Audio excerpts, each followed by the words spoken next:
નમસ્કાર દર્શક મિત્રો, સિટી ન્યૂઝમાં આપ સૌનું સ્વાગત છે। સમાચારોની શરૂઆત કરતા પહેલા એક નજર આજના મુખ્ય સમાચારો પર। ધરમપુરના નગારિયામાં 52 વર્ષીય મહિલાને કરંટ લાગતા મોત।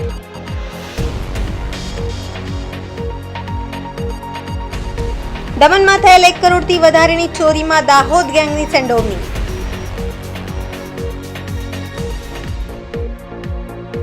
આસુરા વાવ રાજમહેલ રોડ પર આવેલ એક બંધ ઘરમાંથી લાખો રૂપિયાની ચોરીનો બનાવ બન્યો। સંજાન ગ્રામ પંચાયતમાં અંધડ વહીવટ ચાલતો હોય તેવું પ્રતીત થઈ રહ્યું છે। વલસાડના ધરમપુર તાલુકાના નગારિયામાં 52 વર્ષીય મહિલાને કરંટ લાગતા મોત નીપજ્યું।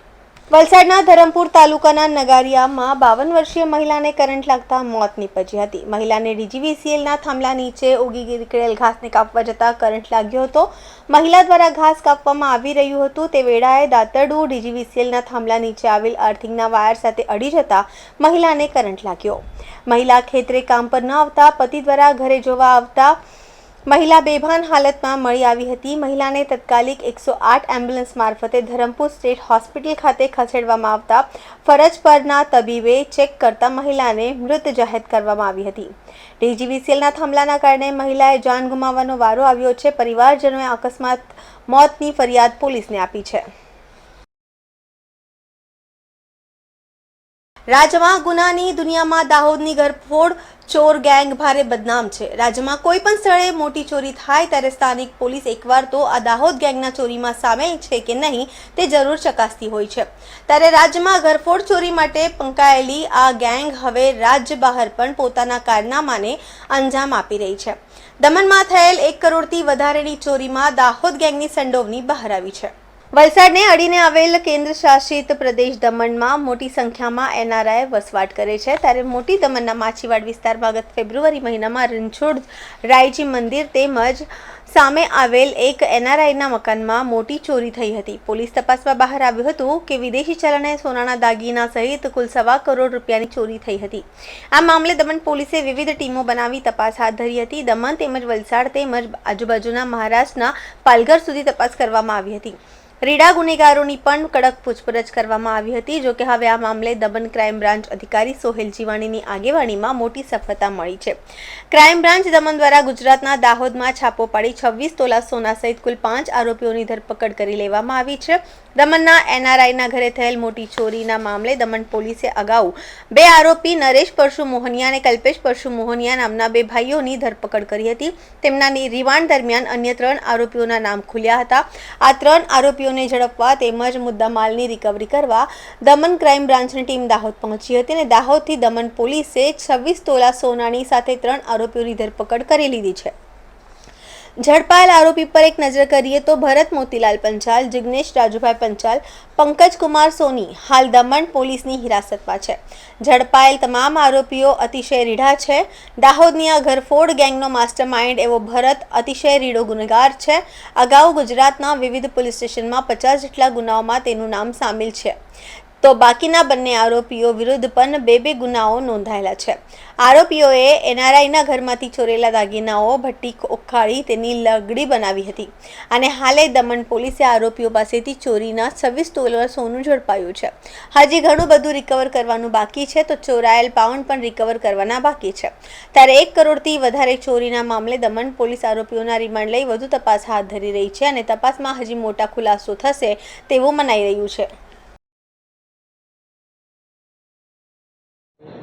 मैं आपको बताना चाहूँगी कि फरवरी माह में मोटी दमन पुलिस स्टेशन में एक एफआईआर दर्ज हुई थी जिसमें भारी मात्रा में गोल्ड और कैश की बर्गलरी हुई थी और यह केस दर्ज होने के बाद लोकल पुलिस ने काफ़ी मशक्क़त करके और काफ़ी टीम्स फॉर्म करके गुजरात के दाहोद से 2 लोगों को गिरफ़्तार किया था और however there no recovery was made in that case और मुद्दा माल की रिकवरी के लिए और आगे के इन्वेस्टिगेशन के लिए, क्योंकि ये ऐसा क्राइम है जिसमें दाहोद से हम लोगों को एक्यूज़ को लाना था और इसमें इंटरस्टेट रेमिफिकेशंस थे। तो the investigation was transferred to crime branch and on the basis of human intelligence and on the basis of technical surveillance teams were constituted और हमने काफ़ी जगह रेड्स की और गुजरात के दाहोद से हम जो आगे के 3 रिसीवर हैं उनको क्राइम ब्रांच ने सक्सेसफुली अरेस्ट किया है। जो एक्यूज़्ड हैं वो हमारे दमन के बाहर के थे। तो लोकल पुलिस ने भी काफ़ी मशक्क़त करके इनिशियली 2 अभियुक्तों को अरेस्ट किया था, जो कि नरेश और कल्पेश है, बट इसमें मुद्दा माल की रिकवरी उस समय नहीं हो पाई थी। तो later on the case was transfer to crime branch for further investigation, और क्राइम ब्रांच ने यही देखते हुए कि जो इसमें हमारे जो एक्यूज़्ड हैं वो दमन से बाहर के हैं, तो ह्यूमन इंटेलिजेंस डेवलप करके और टेक्निकल सर्विलेंस करके और इसमें टीमों का चयन करके और टीमों को हमने काफ़ी जगह रेड के लिए भेजा, और उसमें हमें काफ़ी भारी मात्रा में सफलता प्राप्त हुई है। इसमें 3 एक्यूज़्ड हैं जिनको हमने अरेस्ट किया है, जिसमें भरत, पंकज और जिग्नेश। भरत इसमें रिसीवर है, जिससे पहली बार मतलब he is the first receiver in the case, और उस पे मैं बताना चाहूँगी कि ऑलरेडी 50 केस दर्ज हैं और गुत्सी टॉक एक्ट के तहत गुजरात में सज़ा काट के अभी ही बाहर आया है, और जो बाकी के भी 2 एक्यूज़्ड हैं वो भी प्रीवियसली इन्वॉल्व हैं, और हमारा ये प्रयास है कि आगे भी हम इसमें रिकवरी इस केस में कर सकें। अभी तक 26 तोला सोना हम रिकवर करने में सक्सेसफुल हुए हैं। સમાચારોમાં સમય છે નાનકડા વિરામનો, વિરામ બાદ આપ જોઈ શકશો આસુરા વાવ રાજમહેલ રોડ પર આવેલ એક બંધ ઘરમાંથી લાખો રૂપિયાની ચોરીનો બનાવ બન્યો।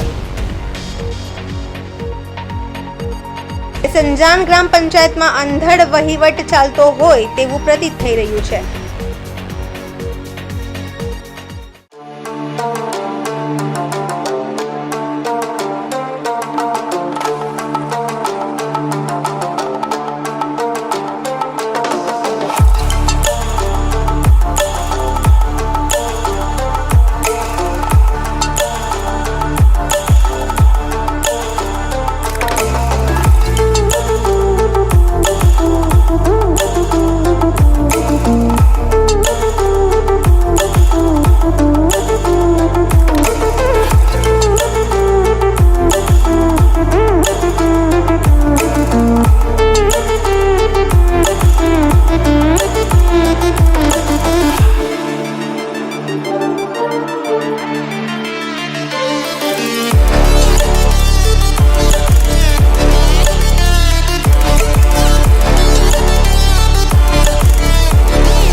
સ્વાગત છે। વલસાડ જિલ્લાના ધરમપુરના આસુરા વાવ રાજમહેલ રોડ પર આવેલા એક બંધ ઘરમાંથી લાખો રૂપિયાની ચોરીનો બનાવ સામે આવ્યો। વલસાડ જિલ્લાના ધરમપુરના આસુરા વાવ રાજમહેલ રોડ પર આવેલ એક બંધ ઘરમાંથી લાખો રૂપિયાની ચોરીનો બનાવ બન્યો હતો। એપ્રિલ મહિનામાં 8મી તારીખથી 17 તારીખ સુધી આ ઘરમાં રહેતો પરિવાર બહારગામ ગયું હતું। આથી આ બંધ ઘરને નિશાન બનાવી એક તસ્કર ટોળકીએ ઘરમાંથી લાખો રૂપિયાના સોના ચાંદીના દાગીના અને રોકડ રકમ મળી અંદાજિત 3.85 હજારની વધુની ચોરી કરીને ફરાર થઈ ગયા હતા। બનાવની જાણ થતાં પોલીસની ટીમ પણ ઘટનાસ્થળે પહોંચી હતી અને આ મામલે તપાસ હાથ ધરી હતી। આરોપીઓ સુધી પહોંચવા પોલીસ દ્વારા બાતમીદારોનું નેટવર્ક સક્રિય કરવામાં આવ્યું હતું। આ સાથે જ ટેકનિકલ સર્વેલન્સ શરૂ કર્યું હતું અને આવા ગુનાઓના ઉકેલવા માટે બનાવેલ નાફિસ નામના વિશેષના સોફ્ટવેરની મદદ લીધી હતી। આ સોફ્ટવેર માત્ર ફિંગરપ્રિન્ટના આધારે જ ગુનાહિત ભૂતકાળ ધરાવતા આરોપીઓ સુધી સરળતાથી પહોંચી શકાય છે। આથી આ સોફ્ટવેરના આધારે ધરમપુર પોલીસે મૂળ કપરાડાના લાલજી લક્ષુ વળવી નામના એક વ્યક્તિની અટકાયત કરી પૂછપરછ કરતા આ ગુનાનો ભેદ ઉકેલાયો હતો। અને લાલજી વળવીની ધરપકડ કરી મૂળ ઉત્તર પ્રદેશના પરંતુ વલસાડમાં ઉમરગામના રહેતા રવિ તિવારી નામના અન્ય એક આરોપીની ધરપકડ કરી આ ગુનાનો ભેદ ઉકેલવામાં પોલીસને સફળતા મળી હતી. પોલીસના હાથે ઝડપાયેલ આરોપી લાલજી લક્ષુ વળવી અને રવિ તિવારી બંને ડ્રાઇવિંગ નોકરી કરતા હતા. જો કે તેમની પાસેથી ધરમપુરના બંધ મકાનમાંથી કરેલી રોકડ રકમ અને સોનાના દાગીના મળી અંદાજિત 1.85 લાખ રૂપિયાના જેટલો મુદ્દામાલ પણ કબજે કર્યો છે. અત્યાર સુધીની તપાસમાં બંને આરોપીનો ગુનાહિત ભૂતકાળ પણ બહાર આવ્યો છે. આરોપી લાલજી વળવી અગાઉ વલસાડના કપરાડા, નાનાપોટા અને છેક મહારાષ્ટ્ર સુધીના પોલીસ સ્ટેશનમાં ચોરી, લૂંટ અને ધાડ જેવી 5થી વધુ ગુનાઓમાં અગાઉ ઝડપાઈ ચૂક્યા છે. જ્યારે અન્ય આરોપી રવિ તિવારી પણ ગંભીર ગુનાઓનો આરોપી છે. રવિ તિવારી પર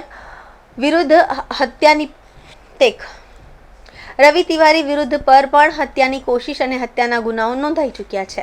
આમ બંનેનો ગુનાહિત ભૂતકાળ પણ છે.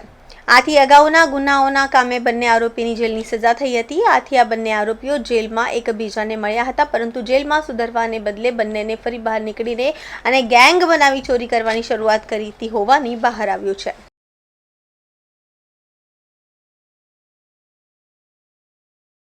ધરમપુર પોલીસ વિસ્તારનું જે આસુરા વાવ પાસે રાજમહેલ રોડ છે, ત્યાં એક બંધ મકાન જે ઘરના લોકો તારીખ 8મી એપ્રિલથી 17મી એપ્રિલ બહારગામ ગયા હતા, એ દરમિયાન એક બંધ મકાનનું તાળું તોડીને એમાંથી કુલ 3,85,000 રૂપિયાની મુદ્દામાલની ચોરી થયેલ હતી. બનાવની ગંભીરતાને ધ્યાને રાખીને ધરમપુર પોલીસ સ્ટેશનની તમામ ટીમ, ડીવાયએસપી સહિત તમામ કાફલો ઘટના સ્થળે પહોંચી ગયો હતો. છેલ્લા ઘણા સમયથી એની અંદર મહેનત કરવામાં આવી હતી અને એ મહેનતના ફળ સ્વરૂપે આ ઘરફોડ ચોરીના ગુનામાં 2 આરોપીને પકડી પાડવામાં સફળતા મળી છે. આ આરોપીને જે પકડી પાડવામાં સફળતા મળી છે એમાં સરકારશ્રીના, ગુજરાત સરકારના નાફીસ જે છે એ સોફ્ટવેર ખૂબ જ ઇમ્પોર્ટન્ટ અને ખૂબ જ મદદરૂપ થયું છે. નાફીસ દ્વારા જે બનાવના સ્થળેથી જે ફિંગરપ્રિન્ટ્સ અમને મળ્યા હતા, એના આધારે નાફીસ સોફ્ટવેર આધારે એક ચોક્કસ વ્યક્તિ સાથે ફિંગરપ્રિન્ટ મેચ થતા હતા, જેનું નામ લાલજીભાઈ લક્ષુભાઈ વળવી છે. અને એના આધારે આ લાલજુ લક્ષી વળવી જે વેરી ભવાળા કસાટ ફળિયા કપડાં રહે છે, એની પર પ્રોપર ફોકસ કરવામાં આવ્યું હતું. અને 1 મહિનાની સતત મહેનતના આધારે આ લાલજી લક્ષુ વળવી અને એની સાથે એનો મદદ કરનાર આરોપી રવિ સદાનંદ તિવારી, બંને આરોપીઓને ધરપકડ કરવામાં મોટી સફળતા મળી છે. બંને આરોપી પાસેથી રોકડા 23,000 રૂપિયા અને અન્ય દાગીના અને સોનાની ચેઇન મળીને કુલ 1,80,000થી વધુનો મુદ્દામાલ રિકવર કરવામાં આવ્યો છે. આ જે બંને આરોપી પકડાયા છે એમાં જે લાલજી વળવી છે એની વિરુદ્ધમાં અગાઉ પણ પ્રોહિબિશનના 2 ગુનાઓ, સાથે સાથે લૂંટ અને ધાડ તથા ચોરીના ગુનાઓ દાખલ થયેલા છે. રવિ સદાનંદ તિવારી છે એની વિરુદ્ધમાં પણ મહારાષ્ટ્રમાં અટેમ્પ્ટ ટુ મર્ડર અને ભિલાડમાં મર્ડરનો ગુનો દાખલ થયેલો છે. આ બંને જણા 2011-12માં એક સાથે જેલમાં હતા અને એ વખતે એકબીજાના સંપર્કમાં આવ્યા હતા. અને રિસન્ટલી આ લાલજી લક્ષુ વળવીને ઘરફોડ ચોરી કરવા માટે એક મદદની જરૂર હતી, એટલે એણે આ રવિ સદાનંદ તિવારીનો કોન્ટેક્ટ કર્યો હતો અને જેના આધારે આ લોકોએ આ ઘરફોડને અંજામ આપ્યો હતો. પરંતુ નાફીસ સોફ્ટવેર અને સાથે હ્યુમન ઇન્ટેલિજન્સના આધારે આ આરોપીઓને પકડી પાડવામાં મોટી સફળતા મળી છે. ઉમરગામ તાલુકાના કલગામ હનુમાન મંદિર તરફ જતા માર્ગ પર નાળામાં ભંગાણ, મંદિરના ટ્રસ્ટીઓએ સમારકામ કરવાની માંગ કરી.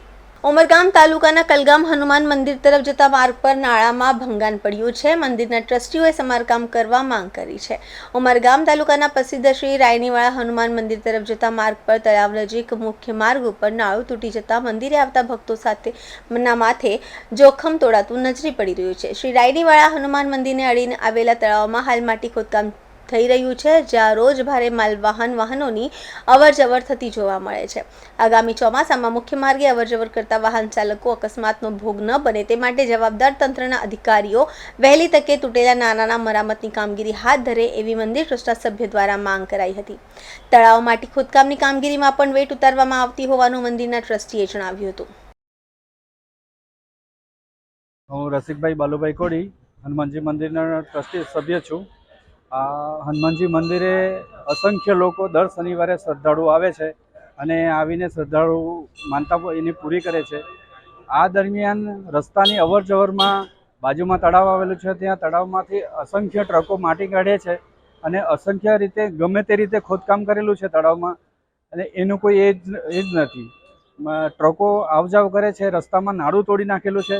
નાડું હાલમાં શ્રાવણ માસ આવવાનો છે, ભક્તોની અવર જવર વધી જશે. જો તંત્ર આ બાબતે જો કોઈ નક્કર પુરાવા નહીં લે તો ખૂબ હનુમાનજી મંદિર ભક્તોને તકલીફ પડશે એવું છે ભવિષ્યમાં. સમાચારોમાં ફરી સમય છે નાનકડા વિરામનો. વિરામ બાદ આપ જોઈ શકશો સંજાન ગ્રામ પંચાયતમાં અંધડ વહીવટ ચાલતો હોય તેવું પ્રતીત થઈ રહ્યું છે.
ફરી આપનું સ્વાગત છે. ઉમરગામ તાલુકાના ઐતિહાસિક નગર અને તાલુકાના વ્યાપારી મથક ગણાતા સંજાન ગ્રામ પંચાયતમાં અંધડ વહીવટ ચાલતો હોય તેવું પ્રતીત થઈ રહ્યું છે. ઉમરગામ તાલુકાના ઐતિહાસિક નગર અને તાલુકાના વ્યાપારી મથક ગણાતા સંજાન ગ્રામ પંચાયતમાં અંધડ વહીવટ ચાલતો હોય તેવું પ્રતીત થઈ રહ્યું છે. સંજાન ગ્રામ પંચાયત કચેરી પરિસરમાં જાહેર શૌચાલયનું નિર્માણ કરવામાં આવ્યું છે, જ્યાં દેખરેખના અભાવે ગંદકીનું સામ્રાજ્ય જોવા મળી રહ્યું છે. સમજન બજારમાં આવતા ગ્રાહકોને મુખ્યત્વે મહિલાઓ માટે સુવિધા બહાલ કરવા જાહેર શૌચાલયનું નિર્માણ કરાયું હતું, પરંતુ સાફ સફાઈ અને દેખરેખના અભાવે જાહેર શૌચાલયનો ઉપયોગ કરી શકાય તેવી સ્થિતિમાં નથી. ગંદકીના કારણે પંચાયતમાં આવતા ગ્રામજનોનું સ્વાસ્થ્ય જોખમાય તેવી સ્થિતિ સર્જાઈ છે. ત્યારે સંજાન ગ્રામ પંચાયત જાહેર શૌચાલયની સફાઈ કામગીરી બાબતે ગંભીરતા દાખવે અને લોકોને સુવિધા મળી રહે તે દિશામાં નક્કર કાર્યવાહી કરે તે જરૂરી બન્યું છે. આ સંજાણ વિસ્તારમાં જે ગ્રાહકો, મહિલાઓ અને બુજુર્ગો લોકો અહીંયા ફરવા માટે આવે, સબ્જી ખરીદી કરવા માટે આવે તો એમના માટે શૌચાલયની વ્યવસ્થા નથી. શૌચાલય છેલ્લા કેટલાક સમયથી 3-4 મહિનાથી બંધ પડેલી હાલતમાં છે, જેને સરપંચ દ્વારા કોઈપણ રીતે કામગીરી કરવામાં આવતી નથી અને જેના લીધે પબ્લિકને ઘણી તકલીફ વેઠવી પડી રહી છે. અને બીજું કે શૌચાલયની અંદર ઘણી ગંદકી છે અને એમાં સાફ સફાઈ કરવામાં આવતી નથી અને પાણીની બે સમસ્યા છે. જેથી કરીને ગ્રામ પંચાયતને અમારી નમ્ર વિનંતી છે કે સાફ સફાઈ કરવામાં આવે શૌચાલયની અને પાણીની વ્યવસ્થા કરવામાં આવે, જેથી લોકોને ઘણી રાહત થઈ શકે. સમાચાર પૂરા કરતા પહેલા એક નજર આજના મુખ્ય સમાચારો પર. ધરમપુરના નગારિયામાં 52 વર્ષીય મહિલાને કરંટ લાગતા મોત.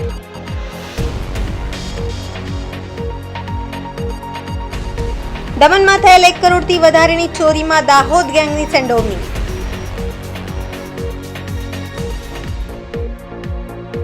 આસુરા વાવ રાજમહેલ રોડ પર આવેલ એક બંધ ઘરમાંથી લાખો રૂપિયાની ચોરીનો બનાવ બન્યો. સંજાન ગ્રામ પંચાયતમાં અંધડ વહીવટ ચાલતો હોય તેવું પ્રતીત થઈ રહ્યું છે.